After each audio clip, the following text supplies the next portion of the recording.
Hi y'all, it's Danielle Hauk here coming to you from Austin, Texas. Today's video, I just want to talk a little bit about ADHD.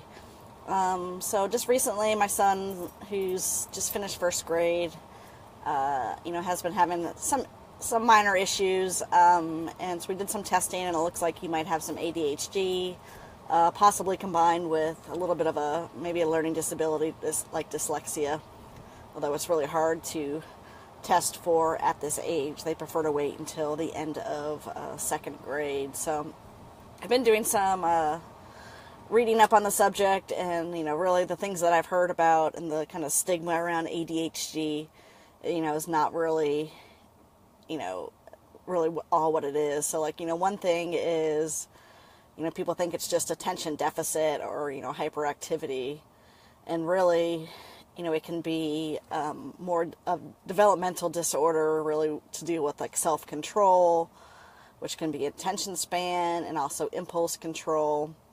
It can be problems with the passage of time, where they don't really think about the consequences of, or think about the future and living for today. They're about kind of the immediate gratification and not really realizing that the action that they do today could have, a negative consequence. So, they say people often think that, it's been kind of overdiagnosed, but in reality, they're proving that it's kind of been underdiagnosed, and the long-term effects of not treating it can be pretty severe.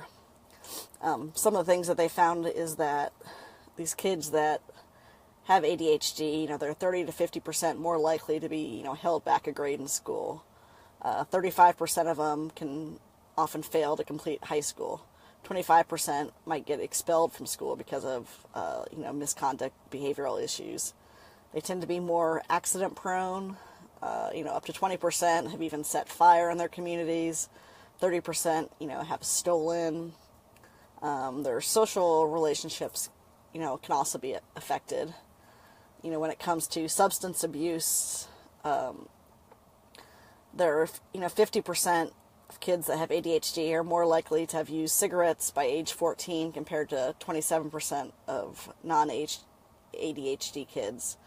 40% versus 22% had used alcohol by the same 14 age, and 17% versus 5% had used marijuana.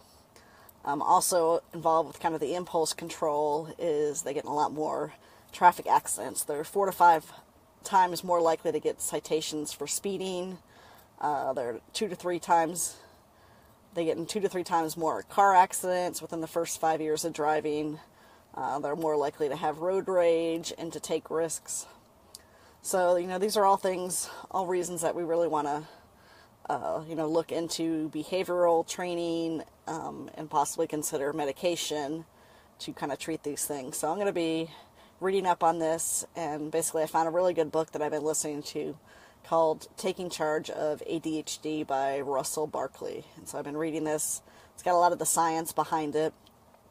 Talks about that, they're starting to map the genes that are tied to ADHD as well as some of the other learning disabilities. And one of the things that they are finding out is that, the brain is smaller compared to other kids their age.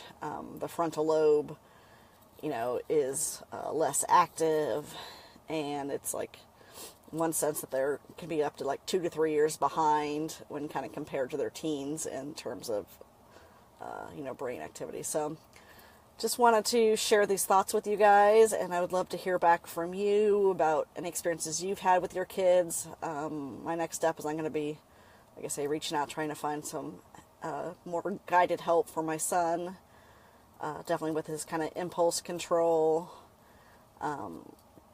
things like that. So I'd love to, please comment below if you like this video, and let me know any advice that you might have as well. Thanks. Bye, guys.